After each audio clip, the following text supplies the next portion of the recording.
I sure hope there's some kids watching today.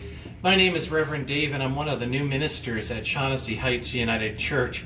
You know, being a new minister in a new church in a new city is kind of like being the brand new kid at the school. Everything seems so strange. Everything's filled with lots of strange people that I don't know, and the surroundings are strange. I don't always know how to get from one place to the other. And this building is so big at Shaughnessy Heights United. I've had my time, a real tricky time finding my way around sometimes. One thing I like to do when I'm feeling lost and strange in new surroundings is go exploring. I think exploring is a great thing for all of us to do. And you know, one day I was up here in the balcony at Shaughnessy Heights United, and I found a little door.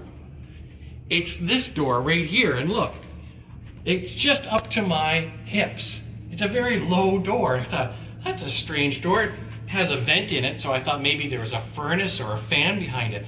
But no, I thought in my exploring sense of wonder and curiosity, I'd open it and see what's behind it. I don't know if any of you have ever seen this, but inside this door is the archives. An archives is like a library for lots of papers and books that tell the history of our church. And you got to go down a few steps, and I have to duck to get in and go down the steps and turn on the light and see all the cool stuff that's in the archives. Exploring is a great way to feel not so strange after a while. Another thing that we do when we get to a new place is set up your house and your yard and make it feel a little bit homey and a little bit like you. And Deb and I were really grateful to have some nice people set up a lovely yard and lovely garden for us when we got here.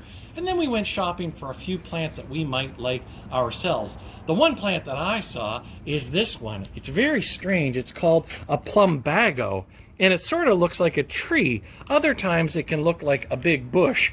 But this one was trimmed to look just like a tree, and the color of the flowers really jumped out at me.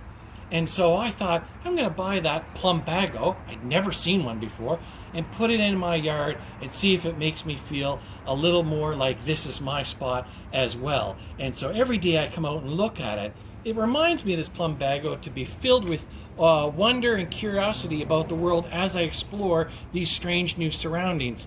And I wanted to encourage you today to do some exploring as a way to get closer to God through getting closer to God's creation. Now, we have lots of normal ways of exploring. Of course, we have a magnifying glass. It's a great way to look at things.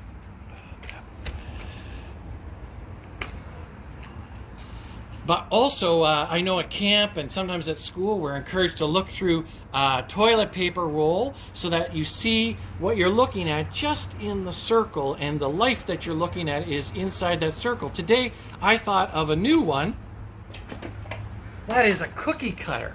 I have a heart-shaped cookie cutter here from my house, and I thought, wouldn't it be great if we went around exploring, looking at nature through just a cookie cutter? I thought we could look at the plumbago today just through the cookie cutter. Go down. See, if you look at just that, sometimes you'll see ants or other bugs that you didn't see, or you'll see all of the beautiful ways that the plumbago grows and how the buds start to bloom, how they form on the stem, and then how they bloom into these bleeding flowers. And you can even zoom into just the flowers and see them through the cookie cutter. Wouldn't it be great if we saw the world just through a heart-shaped cookie cutter? You could spend a whole day looking at everything just through a cookie cutter, like I'm looking at you right now. This is a great way for us to get close up to God's world, for us to celebrate God's presence in our lives, and to learn more about our surroundings and their wonderment and their beauty and how much love they bring to our lives. So today, I'm going to encourage you all to grab a cookie cutter from your house with permission and use it out in the yard or the garden or by trees or out on a walk. Go up to some of those great hedges in our area and look through the cookie cutter and see what you can see when you're not looking at the big world, but looking at the world in a tinier way. And I think you'll feel closer to the world, to creation, and to God.